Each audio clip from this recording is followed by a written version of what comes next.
Hello and welcome to Background Briefing, available 24/7 at backgroundbriefing.org. I'm Ian Masters, and today we'll look into a number of stories and issues in the news. We'll begin with an assessment of David Crowley's narrow victory in yesterday's primary election for governor in Wisconsin, and whether it means that Democrats will unite against an increasingly dangerous and demented rogue president bent on staying in power. Joining us is Olen Regunberg, a contributing editor at The New Republic, a climate lawyer, and a progressive organizer. He's the co-host of the Fighting Fascism podcast, director of the Climate Accountability Project at Public Citizen, and previously served as a member of the Rhode Island House of Representatives.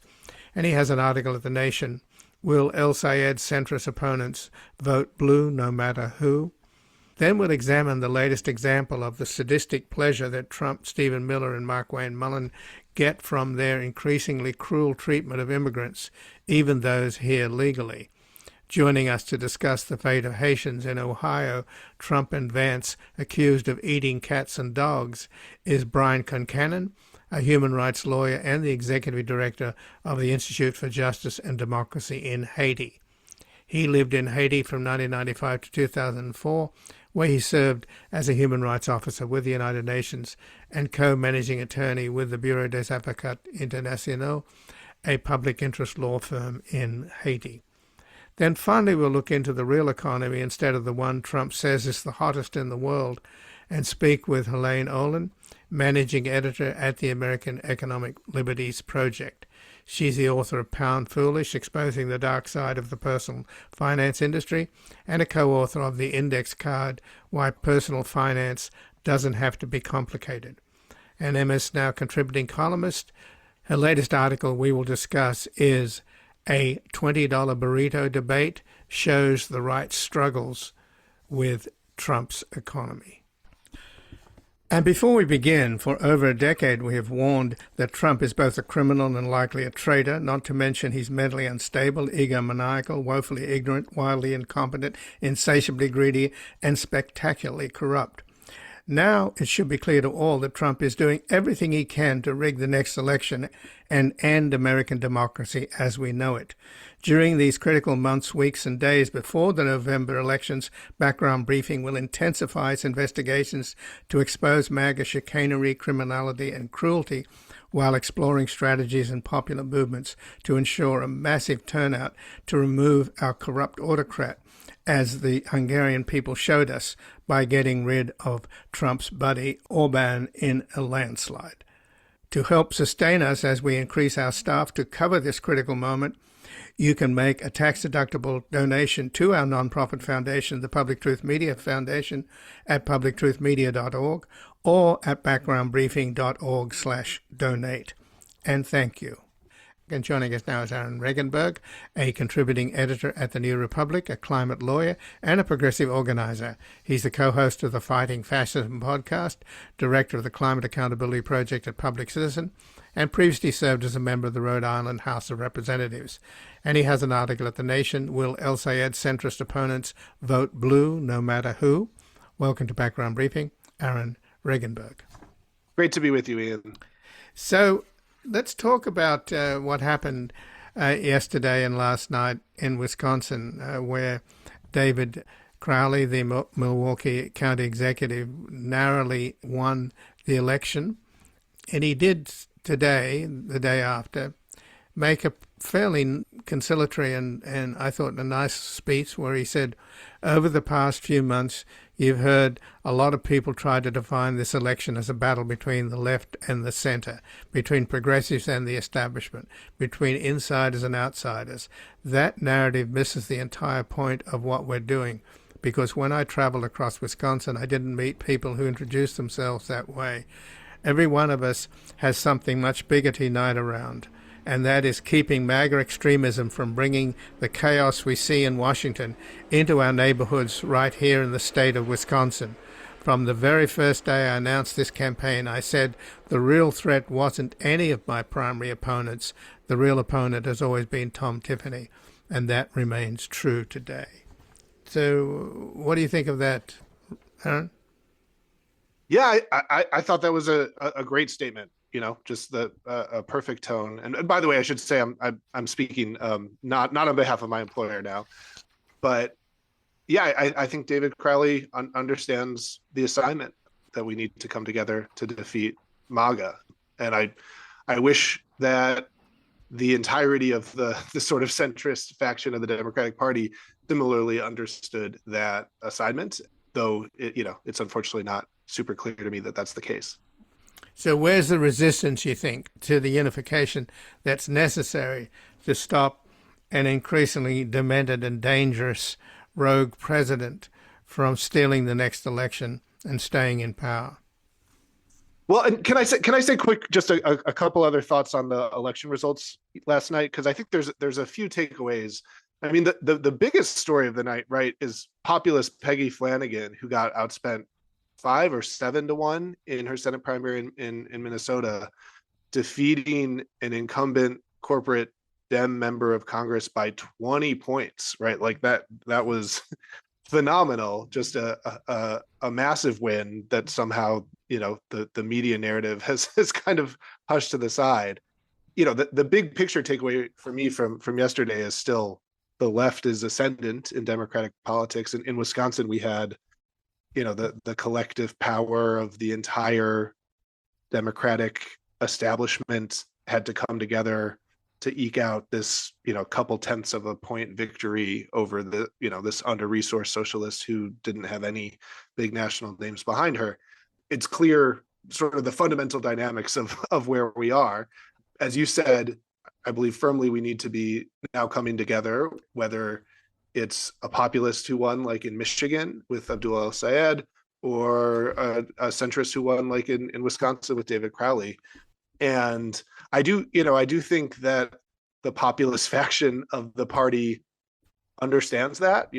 I'm not seeing populist Dems taking shots at Crowley. I'm not seeing them taking shots at the centrists who lost primaries, right? Haley Stevens, I think, has been very very gracious in her loss, and she's been lauded about that by populists.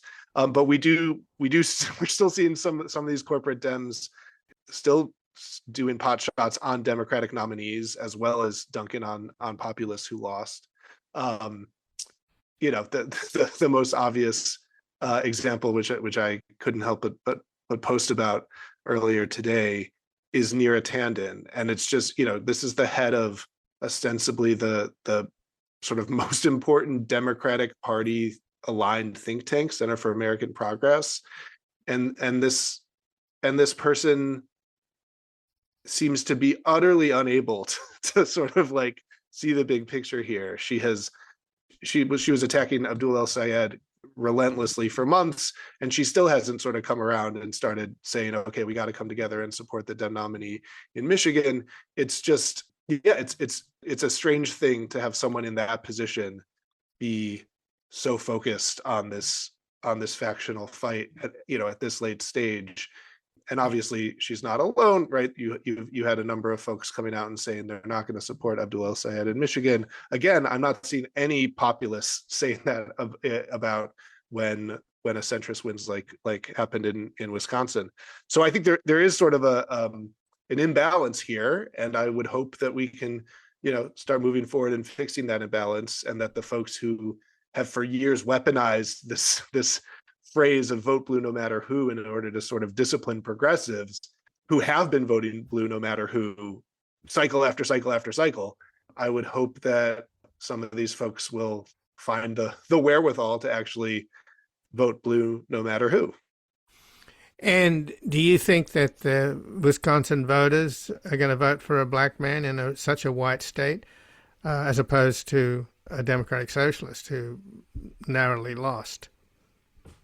I mean, they voted for Obama, right? I think we are not giving regular people enough credit when we are, anytime folks are saying, that they'd never elect this person because of their, identity. I think most people are able to see beyond identity to do I trust this person to fight for me, right? Like that's the ultimate question I think most voters are asking themselves. And yeah, as you read, I thought Crowley's statement today was a a good step forward on delivering that kind of message. So, can the Republicans keep hammering away at Hassan Piker? It's almost just, they're trying to make a case that he's somehow the Svengali behind all of these democratic socialists, and El Sayed, who's not a democratic socialist, he's a Democrat, but nevertheless, what's the story with Hassan Piker? Why the obsession? How did this guy become a boogeyman? I don't know that anybody that's attacking him on the right actually knows much about him, and I certainly don't. So what's your take on him? Yeah, I mean, I don't think he's proven to be a very effective boogeyman. I mean, certainly not in Democratic primary politics, right? Like the corporatists tried to use him as the boogeyman, and that's, that was sort of the moment that Abdul El Sayed broke out in the Michigan race. So that has backfired greatly in primaries.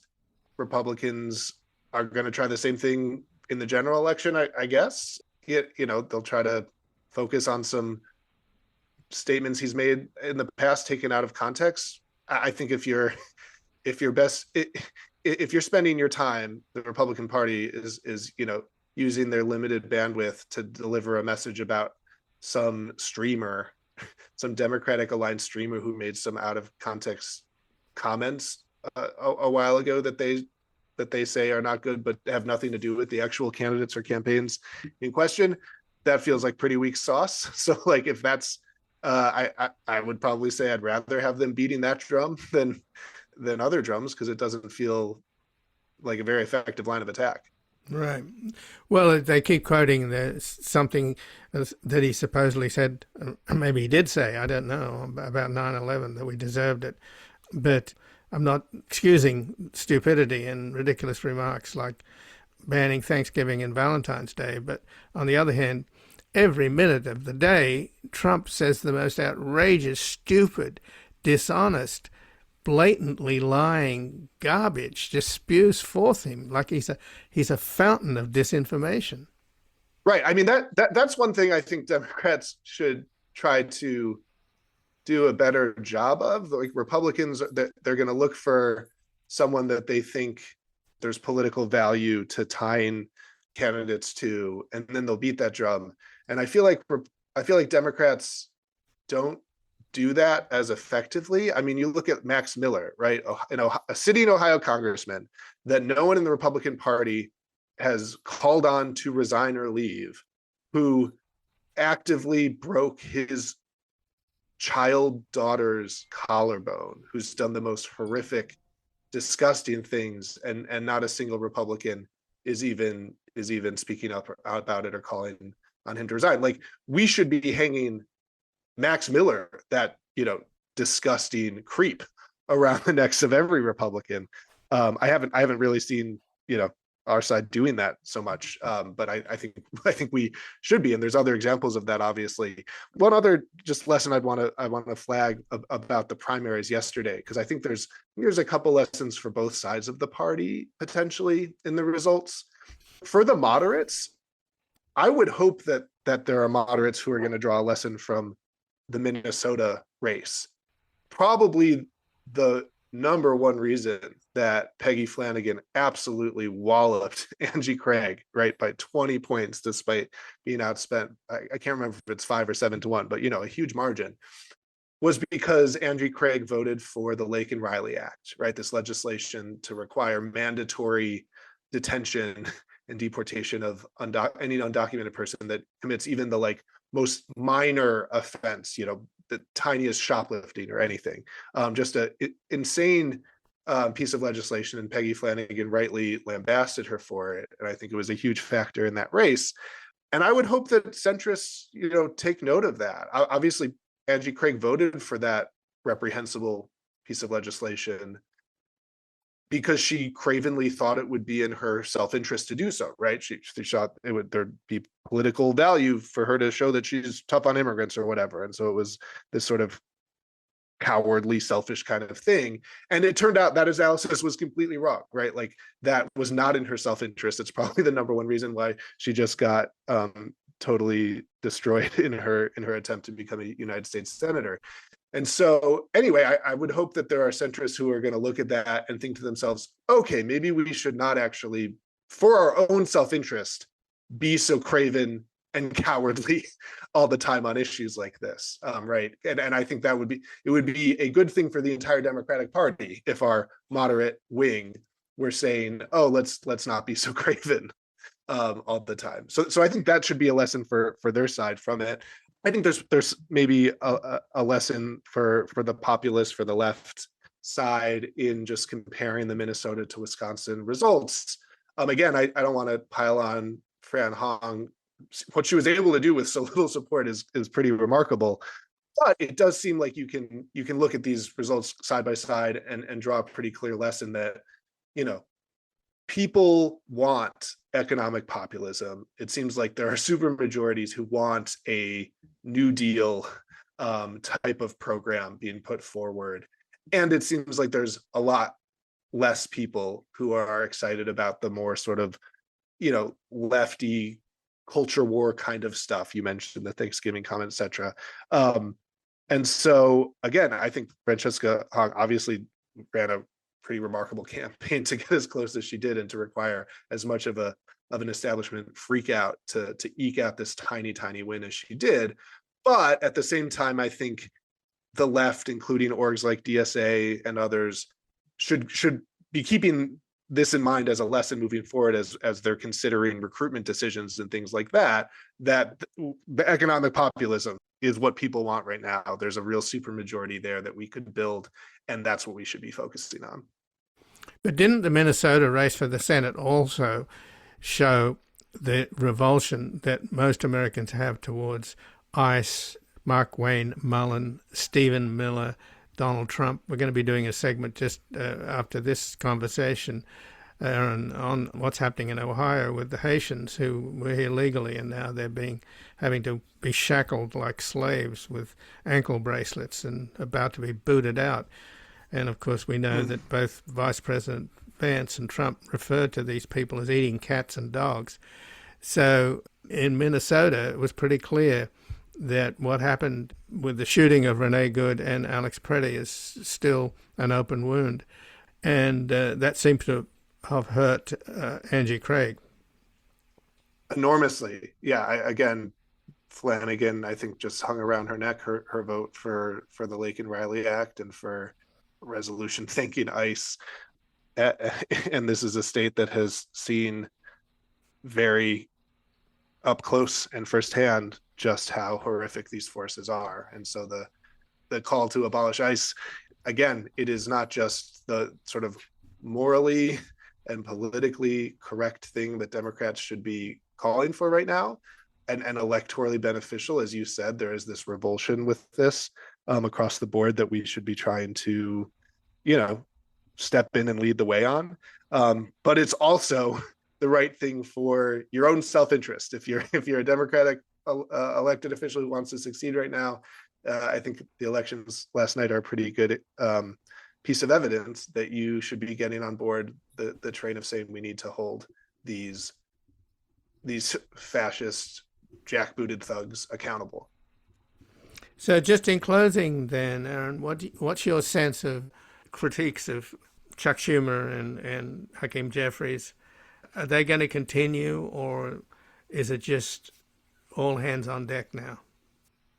Well, yeah, that's an interesting question. I mean, we're almost at the end of the primary season, right? There's still a few more states, but we're almost at the end. And once we're completely through, then I think it's, we got to be all in focused on the general. That's the assignment. And yeah, I think for most of us, we're probably there because we've gotten through most of the big primaries. I think for some races, there's going to still be room and even value to have nominees that are continuing to voice correct critiques of Democratic leadership, because that's a way to show that you're unbought and unbowed, and that you're going to be independent.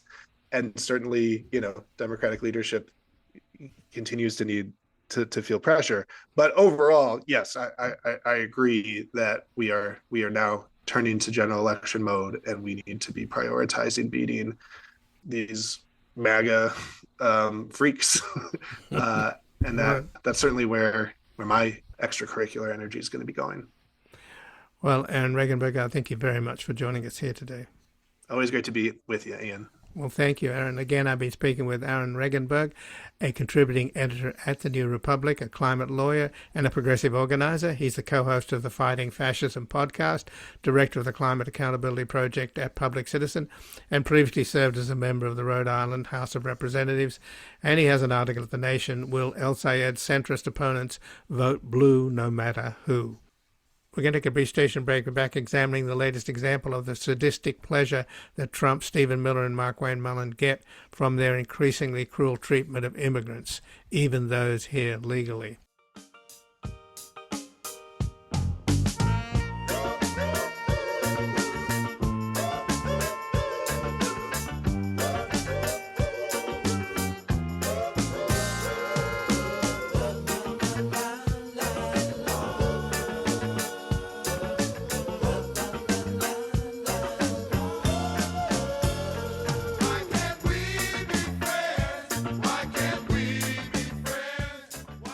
Welcome back. I'm Ian Masters, and this is Background Briefing, available 24/7 at backgroundbriefing.org. And joining us now is Brian Concannon, a human rights lawyer and the executive director of the Institute for Justice and Democracy in Haiti.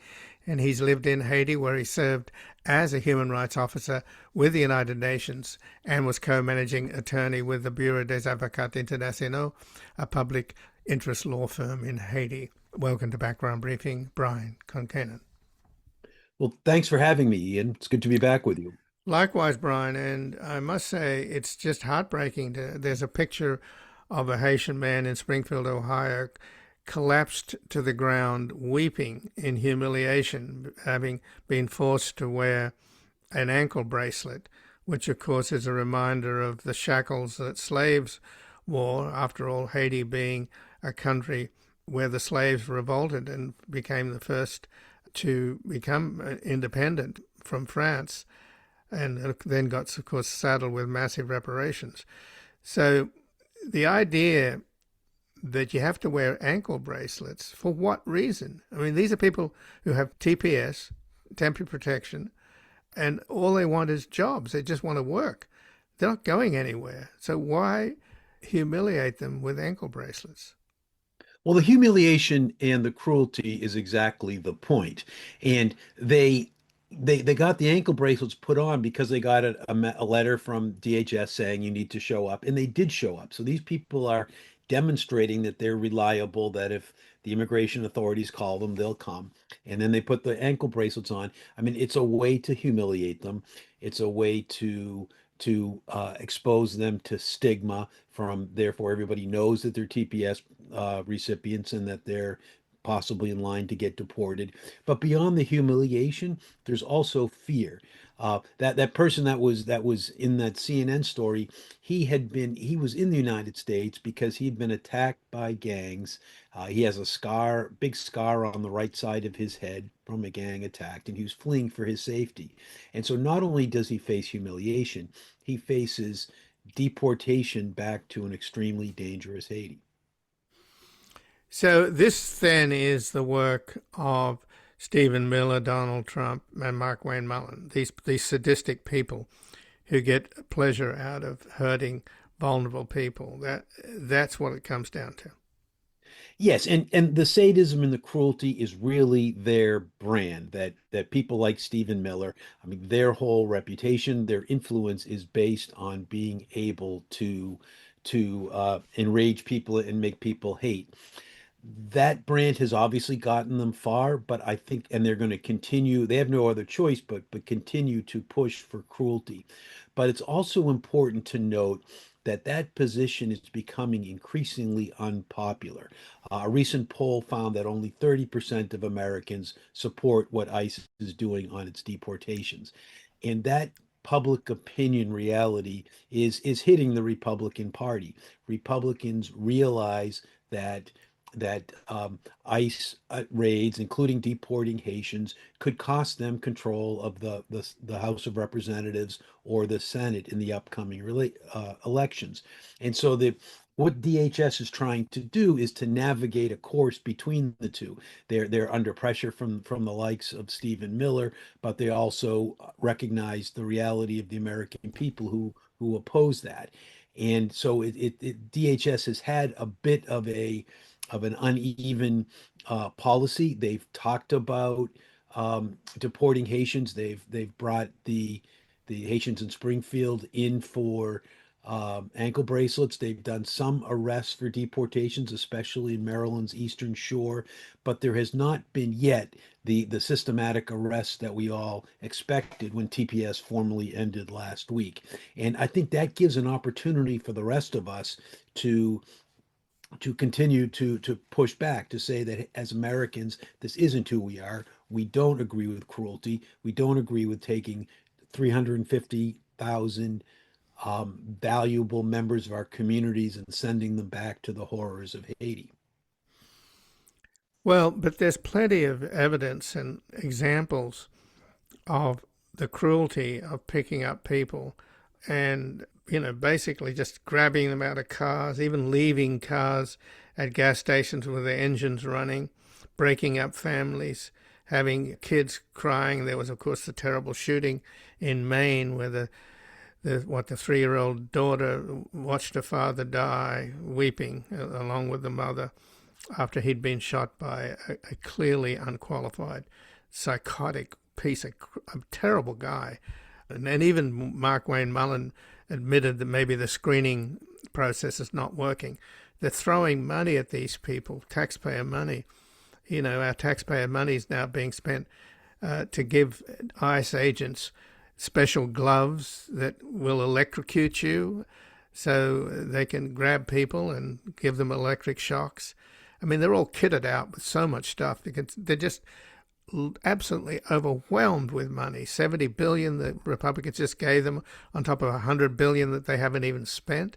It's an absolute obscenity. And one of the stories that came to light recently, I think it might have been a Haitian woman, was dropped off by ICE in Pennsylvania, in Philadelphia, in the middle of the winter. She was wearing summer clothes. They dropped her off at a bus stop, and she froze to death. So this is, industrial scale cruelty. It is, and it's outrageous. But we do have an opportunity to push back on it, again, because Republicans know that most Americans find this outrageous. One of the best ways of doing it is there's a bill before the Senate to give Haitians a 3-year extension of TPS. And this is following up on a very successful campaign to get the House of Representatives. Despite being led by Mike Johnson, activists were able to force the House to adopt a 3-year extension. And it's now before the Senate. There's so far 35 co-sponsors on the bill. We're trying to get more. There's still 13 Democratic senators have not yet signed on, and no Republicans have. And there's a nationwide campaign to engage with senators across the country to push them to sign on so that we can get some protection that is not only good for our economy, it's good for Haitians, but it's consistent with American values.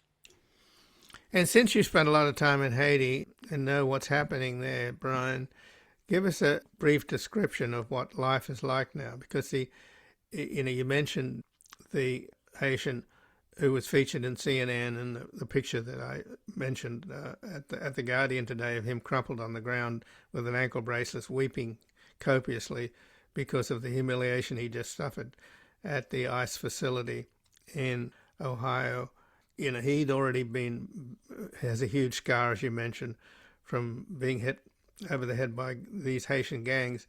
They pretty much control the country, don't they? I mean, it is a failed state with marauding. It sounds like something out of Mad Max.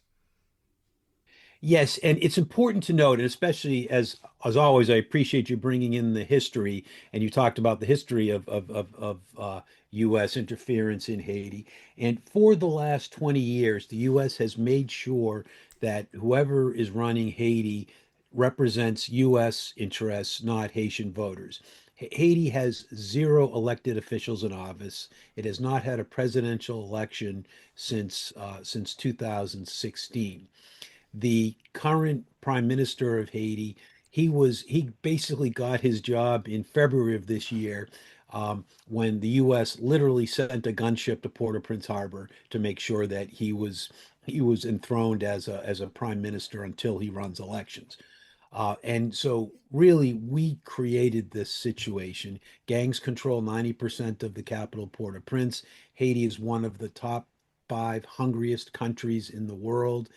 It's one of the five worst countries for children. It has the highest kidnapping rate, one of the highest murder rates, and really the government is not functioning to provide many basic government services, and that it is cruel to be sending people back to that, and especially because that was not the doing of Haitian voters representatives. It was the doing of people that were imposed on Haitians by our government. And obviously, Trump is not taking responsibility for this, and they don't care what happens to these people if they're sent back to a dangerous place run by gangs. But Trump is just the latest in a long string of American presidents that have allowed this situation to deteriorate to the point of anarchy and a failed state. So that raises the question of why? What's the end game here? What possible policy prescription has this been?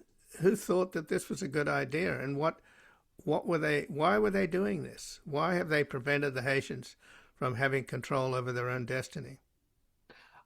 I've been answering that question for 30 years and listening to others answer that question for 30 years. And the only answer that makes sense is that Haiti set a bad example in 1804 when it became a country run by self-emancipated Black people in a world run by countries that got their power through the slave trade and slavery.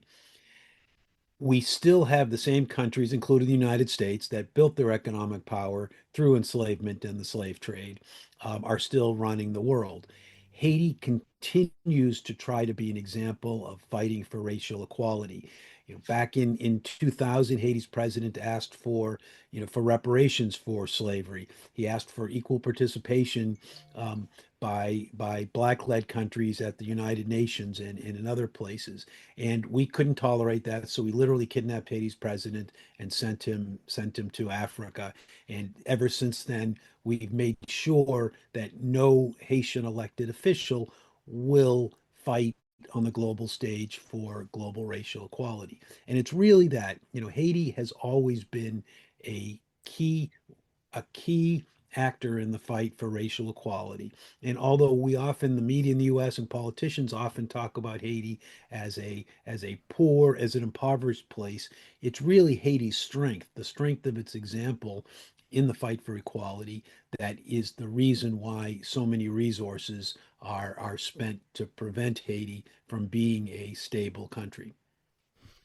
But it's particularly sad because every Haitian that I've ever met have been the most charming, loving, wonderful people.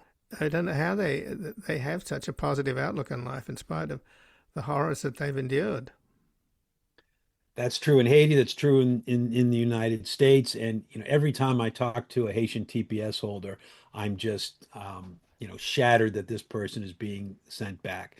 One great example is the lawsuit that stopped the termination of TPS for a year was called Mio v. Trump, and Fritz Mio, the named plaintiff in this. So he took a huge risk by putting his name on the top of a complaint against President Trump. He's finishing up his PhD and researching a cure for Alzheimer's. That's personal to me because my mom passed away from dementia recently, but that's the type of person and he's just a super nice guy. I had the chance to meet him a couple months ago. Super nice guy, loves living in the United States. All he wants to do is to get back to his research and find a cure for Alzheimer's. That's he's typical, and that's who we're trying to send back. And it's cruel, it's self-defeating, and it's just it's something that we can't tolerate. But there are people standing up for the Haitians in Springfield, Ohio. A lot of local people showed up at this ICE facility, over 100, I believe. I saw some video of it last night on TV. Yes, people are showing up at the vigils. You have church leaders who are sending open letters all over Ohio. There's every day there's another op-ed written by some influential person saying, "Hey, we can't do this." Just on Monday, the governor of Ohio, Mike DeWine, a Republican, wrote an op-ed in the New York Times calling, among other things, for an extension of TPS for Haitians. So it's broadly recognized, employers, especially people in healthcare and hospitality and in agriculture who can't find people to replace the Haitians that have just lost their work authorization. They're stepping up. There is a big and growing movement to try to stop this. We need more people. Haitians have a proverb, "Men pile shai palu," many hands makes the load light. And we have a lot of people who are working. We have many hands, but we obviously don't have enough because TPS has not been restored. But I'm confident that we can build enough of a movement to force it. We have things planned ahead, such as demonstrations, national days of action, and I'd encourage anybody who's interested in getting involved to please reach out to us at www.ijdh.org, and we'll find a good place for you to pitch in. IDH, what is it? Yeah, ijdh.org. So it's Institute for Justice and Democracy in Haiti.org. So just in closing then, Brian, I wanted to point out the contrast between the people that are showing up, local people in Ohio, church-going people, people who are making a moral stand in protection of Haitians who are being so mistreated by this government. It's worth noting that J.D. Vance, possibly the next president of the United States, was the one who said that the Haitians were eating cats and dogs, totally disgusting racist trope. And then Trump himself went on national television and said, they're eating cats and dogs, I mean, absolutely disgraceful racism. So that's what we're up against, isn't it? Yeah, and we're fighting for Haitians, but we're also fighting for the United States. We're fighting to decide whether the United States is the likes of J.D. Vance and President Trump and Stephen Miller, who are hate-filled, or whether it's the nuns who got up at 5 in the morning to drive down to the demonstration, and that is their way of loving thy neighbor. We all have a role to play in this big fight, and it's obviously going to be consequential for the United States, for Haitian TPS holders, and for the whole world. Well, Brian Concannon, I thank you very much for joining us here today. Well, thank you again for having me, Ian, and thanks as always for covering Haiti. And again, I've been speaking with Brian Concannon, who's a human rights lawyer and the executive director of the Institute for Justice and Democracy in Haiti, who lived in Haiti and served as the human rights officer with the United Nations and was co-managing attorney with the Bureau des Avocats Internationaux, a public interest law firm in Haiti. We're going to take a brief station break, back looking into the real economy instead of the one that Trump says is the hottest in the world. Haiti chérie, says Haiti is my beloved land. Oh, I never knew that I'd have to leave you to understand just how much I miss the gallant citadel, where days long ago brave men served this country well. Welcome back. I'm Ian Masters, and this is Background Briefing, available 24/7 at backgroundbriefing.org. And joining us now is Helaine Olen, Managing Editor at the American Economic Liberties Project. She is the author of Pound Foolish, Exposing the Dark Side of the Personal Finance Industry, and co-author of The Index Card, Why Personal Finance Doesn't Have to Be Complicated. And Emma's now contributing columnist, where her latest article is A $20 Burrito Debate Shows the Right Struggles with Trump's Economy. Welcome to Background Briefing, Helaine, Olen. Thank you for having me on. Well, thanks for joining us, Helaine. And now we're learning from the U.S. Bureau of Labor Statistics that the Consumer Price Index is up. Annual inflation is up to 3.4%. Gas prices are up to $4 and over $5 in California. And yet Donald Trump is basically saying we're in a golden age and we're hotter than ever, the economy. So who do we believe? When we go to the supermarket or the grocery store, do we believe what they're charging us, and the same for getting a meal at a restaurant? Or do we believe Trump's happy talk? We believe American consumers, American voters, I should say. American voters are saying over and over again that they can't afford the basics, that the cost of living is too high. And there are statistics on their side. Job growth is flatlining. Wages are not keeping up with inflation. Things like beef, we all love our hamburgers on summer barbecue weekends, are going up at double digits over the past year, and people increasingly cannot keep up. Well, your article points to a spokesperson for Turning Point USA, which is the group of conservative advocates that organize young Americans on campuses. And Andrew Covert tweeted about the price of a burrito, saying that inflation is such that he can't understand the price of Mexican food. And just to quote him, one of our Turning Point USA college students gave me his take on affordability. A burrito shouldn't cost $20. It just feels like basic things cost too much. Well, apparently that was quite a heresy coming from somebody in MAGA world. Right. Well, I mean, Republicans have a real problem when it comes to this affordability issue, right?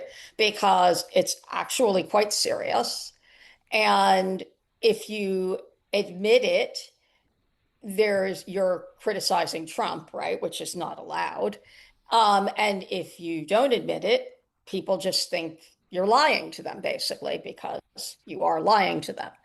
So what essentially happened is this tweet sets off a whole imbroglio on Twitter and social media because the Republicans start fighting about it, not just Democrats, Republicans, where some Republicans, say, hey, don't order from DoorDash, it'll save you money. Or to quote Ben Shapiro, we have enough problems in the country without insane expectations that the government is going to provide us with gourmet quality burritos.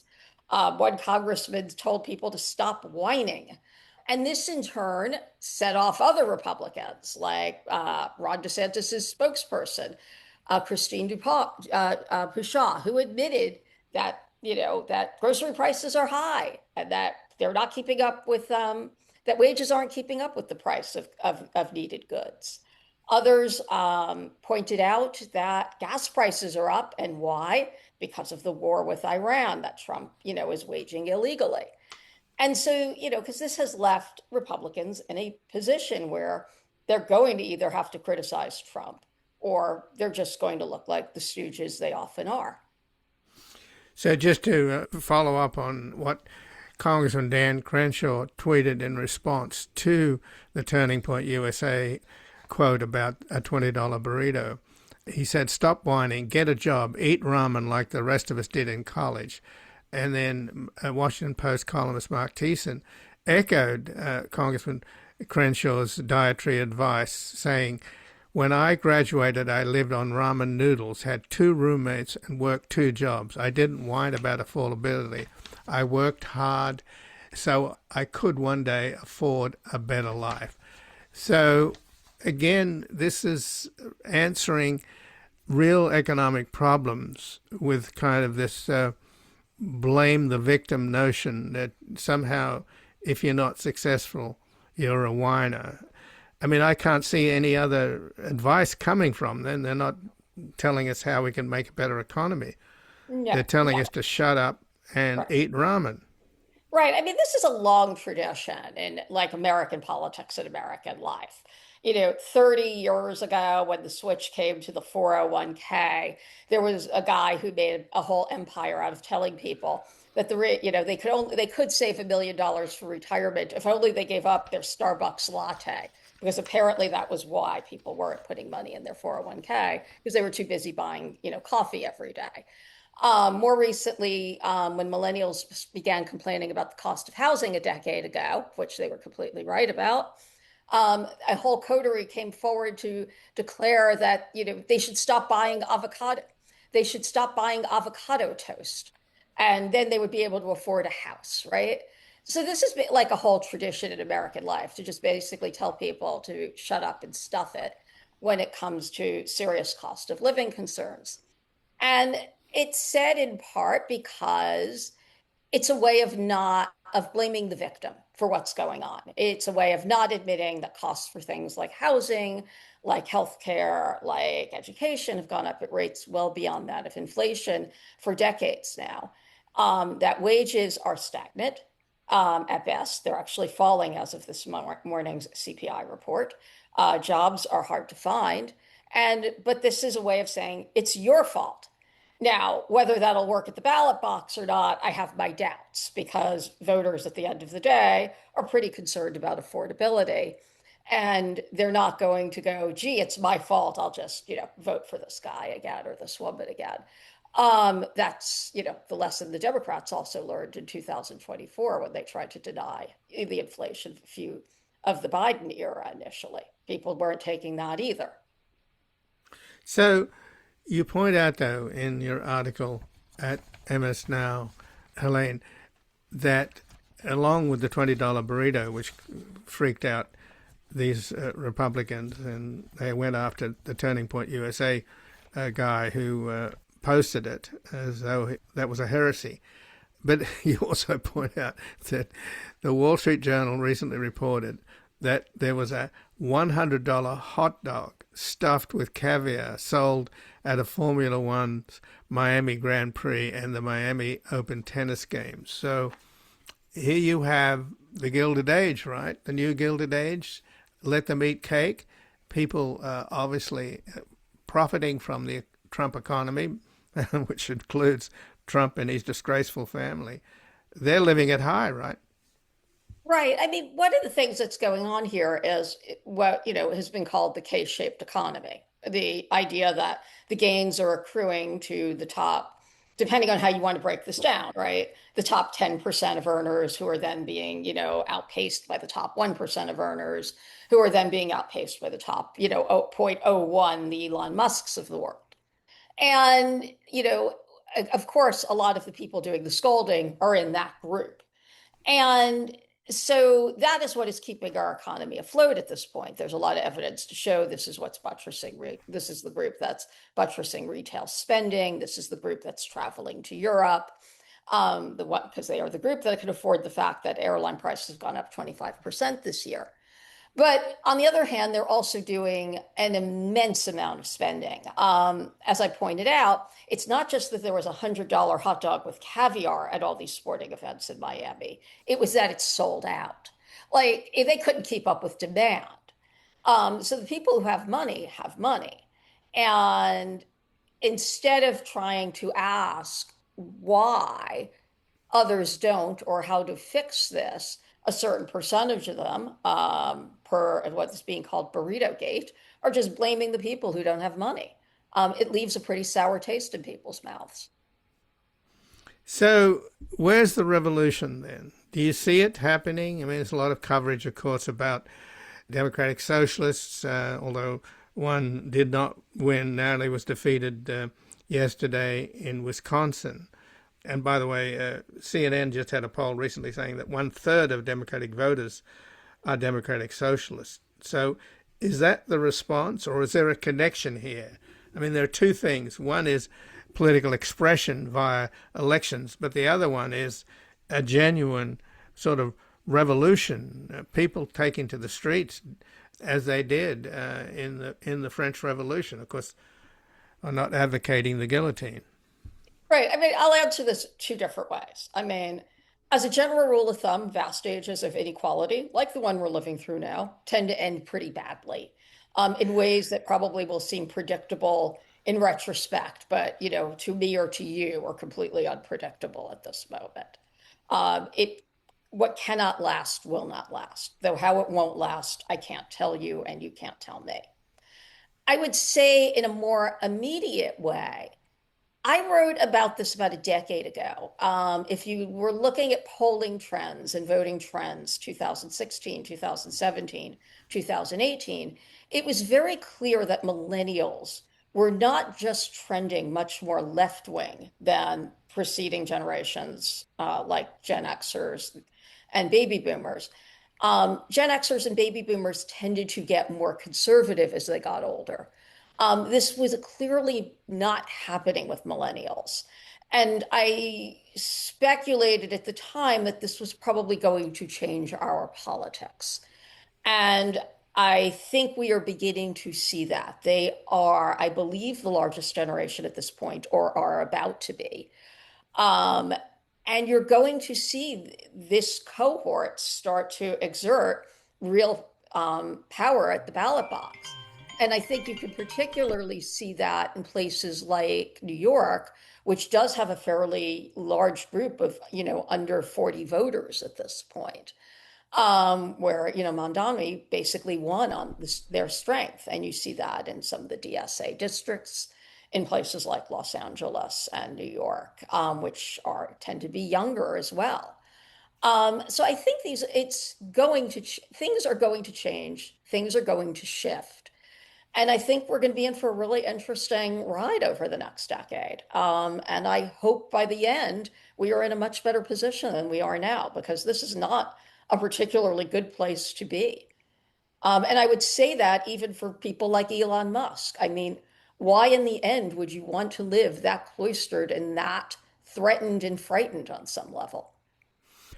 Well, he's a mass murderer, Okay. and he's very defensive about the number of Africans that have died as a result of him destroying USAID.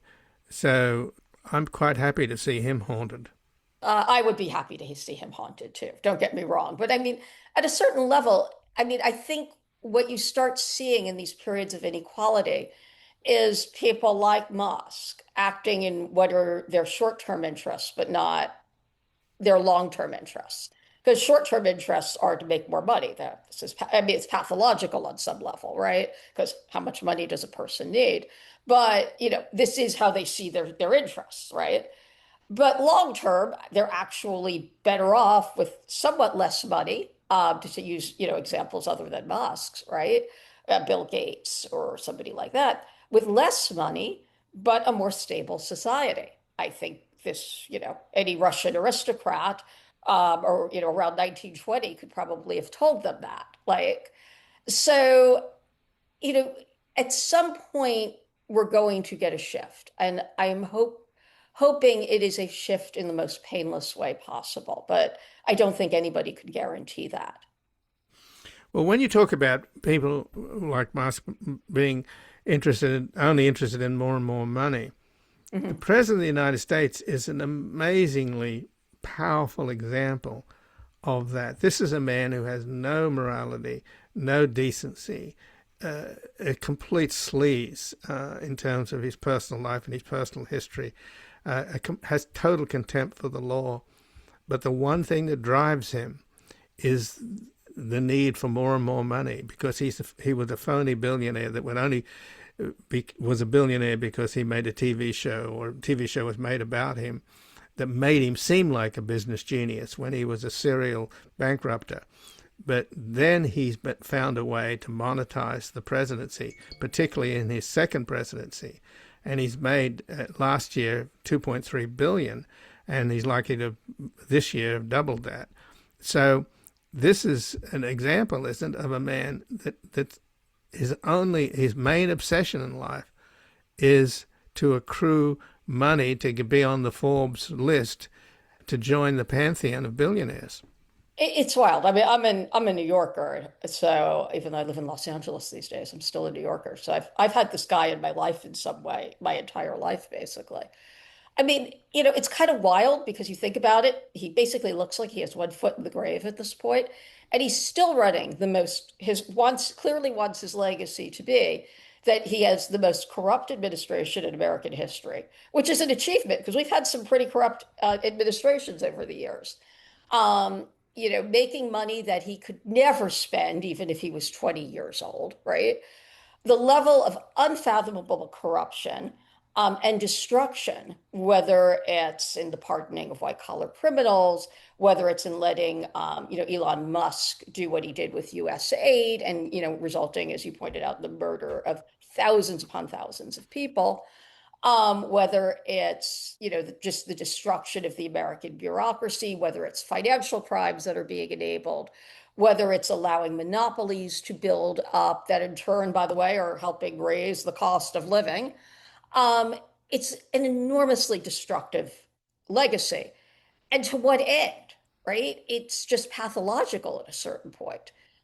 Who is gaining from this, right? He's not going to be able to spend all this money. And it just feels almost nihilistic on some level. It seems to be almost beyond greed. It's almost like destruction for destruction's sake. Like a 3-year-old who gets angry and knocks over a Jenga tower of toys. I mean, that's almost what this feels like on some level. Well, Helaine, I thank you for joining us. I know we're leaving on a depressing note, but that's the reality of today. We are in Trump world and we've got to get out of it as soon as possible. And I thank you for joining us. Thank you for having me on. And again, I've been speaking with Helaine Olen, managing editor at the American Economic Liberties Project. She's the author of Pound Foolish, Exposing the Dark Side of Personal Finance Industry, and the co-author of The Index Card, Why Personal Finance Doesn't Have to Be Complicated, and MS Now contributing columnist, where her latest article is A $20 Burrito Debate Shows the Right's Struggles with Trump's Economy. And this has been Background Briefing. I'm Ian Masters, and I'd like to thank producers Graham Fitzgibbon and Asher Price. And if you've missed any of today's program and would like to explore our vast archives, you can visit us at backgroundbriefing.org, where we'll include extended interviews searchable by topic and have made it easy for you to sign up for the daily email updates that provide links to resources, articles, and books discussed on the program. Also, you can find links there to subscribe wherever you get your podcasts, and we highly encourage your ratings and reviews on these platforms. You can find us on Twitter, Blue Sky, and Facebook at Ian Masters Media, and our new social media managers, Evan and Luke Susswood, are also posting highlights from the show on YouTube, TikTok, and Instagram at Ian Masters Media. So please do help us reach more listeners by sharing this program with friends, family, and colleagues. And to help us sustain this program into the future and assure it remains free to all, please take a moment to support us by going to backgroundbriefing.org/donate, where your tax-deductible donations, large and small, keep us broadcasting. And I'll be back again tomorrow with another Background Briefing at backgroundbriefing.org. Bye for now.